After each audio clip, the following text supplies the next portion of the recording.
NRT وەکو یەکەم ڕاگەیاندنی کوردی لە ئەو سژنانەیە کە داعش لە سنووری فەلوجە با بڵێن بەکاری هێناوە. هەڵبەتە لێرەدا داعش چەند سژنێکی هەیە کە بە سژنی ئوخوە و بەوابەی ژمارەیەک دانراوە. لێرەدا داعش ئەو دیلانەی کە هەندێکیان وەک بەپێی ئەو زانیارانەی با بڵێن لێرەدا هەیە ئەوەیە کە هەندێک دیلی لە باکووری عێراق وەکو سنووری با بڵێن حەبیجە و ڕەشادی هاوردۆ بۆ ئێرە لێرەدا با بڵێن دەست بەسەریانی گرتووە و احنا هاي سجون مال داعش. بسم الله الرحمن الرحيم صباح يوم وامس الحمد لله وشكر. سپاس بۆ خوای گەورە توانیمان زۆربەی ناوچەکانی فەلوجە کۆنتڕۆڵ بکەین و زۆربەی کارە ناشینەکانی داعش وردە وردە دەردەکەوێ و ئەم زیندانش نمونەیەکە کە داعش لە ناوچەی نیزار داینەوە و ئێستا ئێمە کۆنتڕۆڵمان کردوێتەوە. زانیاریشمانێک کە زیندانی دیکەش لە ناو فەلوجەدا هەیە. من نەمەوێ بڕۆمە ئەو شوێنانەی کە با بڵێن بە سژنی تاکە کەسی دانراوە کە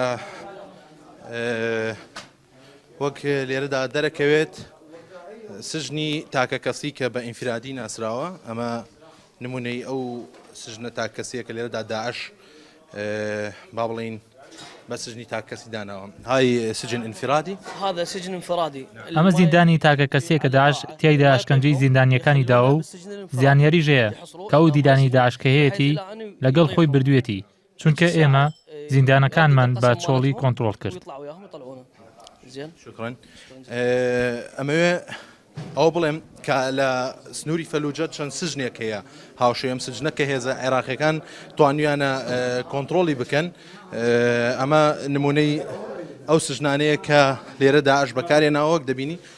ئەمە سژنێکی دیکەیە کە لێرە بە تاکە کەسی دانراوە. چەند سژنێک لێرە هەیە وەک دەبینن. مەش بڵێم کە لە ئێستادا ئەو بەشەی کە کۆنتڕۆڵ کراوەتەوە ئەم سژنانی تێدا هەیە و بەپی زانیارەکانی دەستگای هەواڵگیری عێراقیش بێ سژنی دیکەش لە سنووری فەلوجە هەیە و زانیاریان هەیە بۆی کە تا ئێستا چەند دیلێکش ناو فەلوجە ماوە. ئومێد محەممەد NRT فەلوجە.